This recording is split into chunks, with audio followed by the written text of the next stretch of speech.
Shalom Bapak Ibu Saudara-saudari yang dikasihi Tuhan kita Yesus Kristus. Semoga kita sehat, penuh sukacita dan damai sejahtera daripada Tuhan.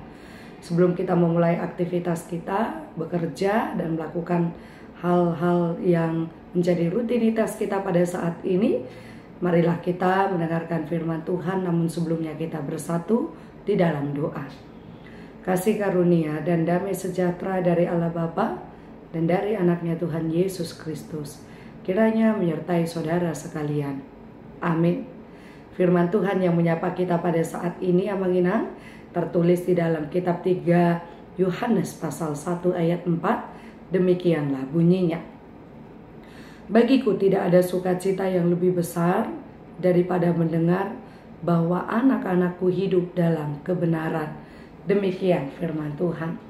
Saudara-saudari, surat dari teks kita saat ini ialah surat yang dituliskan oleh Rasul Yohanes kepada jemaat yang mana jemaat pada saat itu sedang mengalami perselisihan atau perpecahan, sehingga surat ini dia tujukan kepada anak rohaninya yang bernama Gaius, karena dia melihat bahwa keberadaan atau hidup daripada Gaius ini mempengaruhi hal-hal yang baik kepada orang-orang yang berada di sekitarnya saat itu.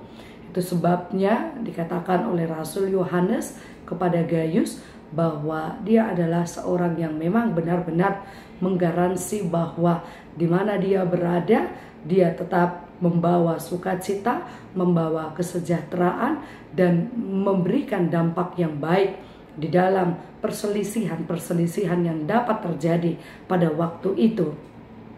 Saudara-saudari, dari hal ini kita dapat melihat bagaimana hidup daripada Gaius memiliki dampak yang positif bagi kehidupannya, meskipun dia tahu bahwa sesuatu yang terjadi pada waktu itu akan menyeret dia untuk masuk ke dalam sebuah permasalahan, tetapi dia tidak mau mengikuti situasi yang sedang terjadi saat itu.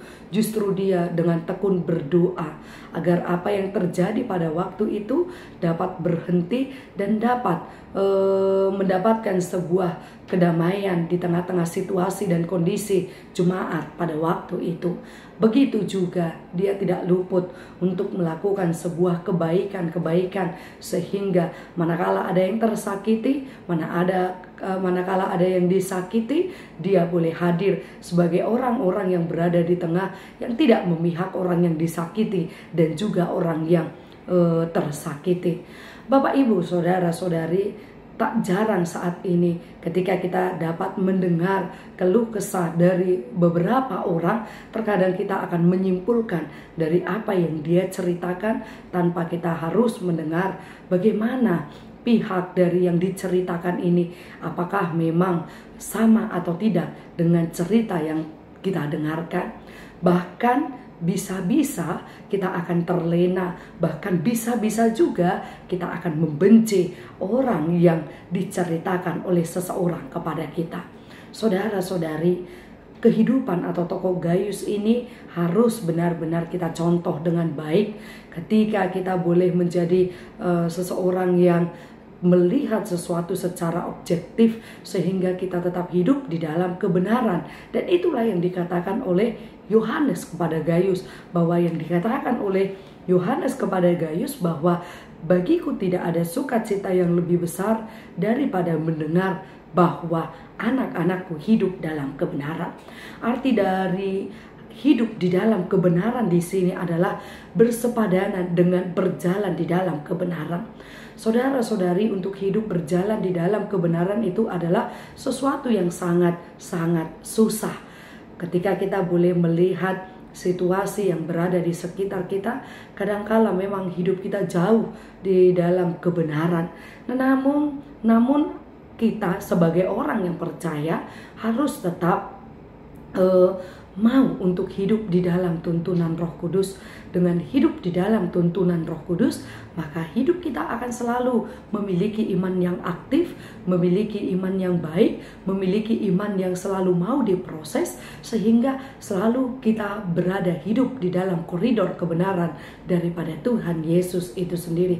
Maka dari itu saudara-saudari, meskipun untuk hidup di dalam kebenaran itu sangat sulit, tetapi yakinilah bahwa Tuhan Allah itu akan tetap senantiasa mendorong kita untuk melakukan sesuatu yang jauh lebih baik lagi di dalam kehidupan kita.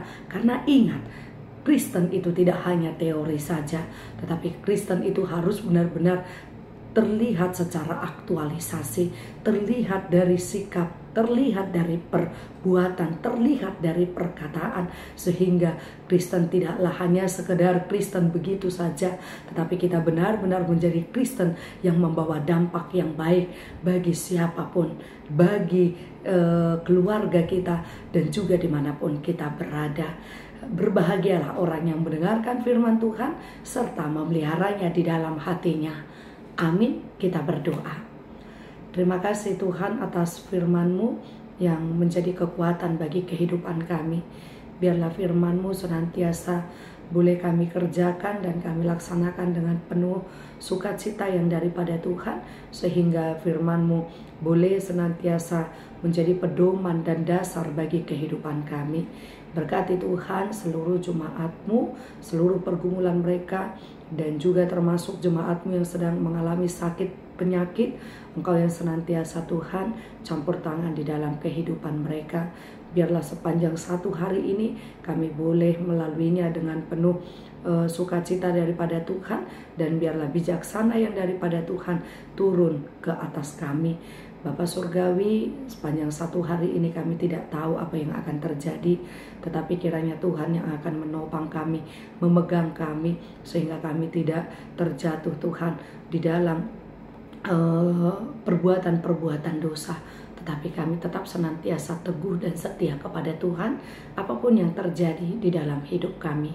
Inilah Tuhan doa dan pengharapan kami kepadamu. Hanya di dalam nama Tuhan kami Yesus Kristus kami berdoa dan bersyukur kepadamu. Anugerah dari Tuhan kita Yesus Kristus, kasih setia dari Allah Bapa, dan persekutuan Roh Kudus kiranya menyertai saudara sekalian. Amin.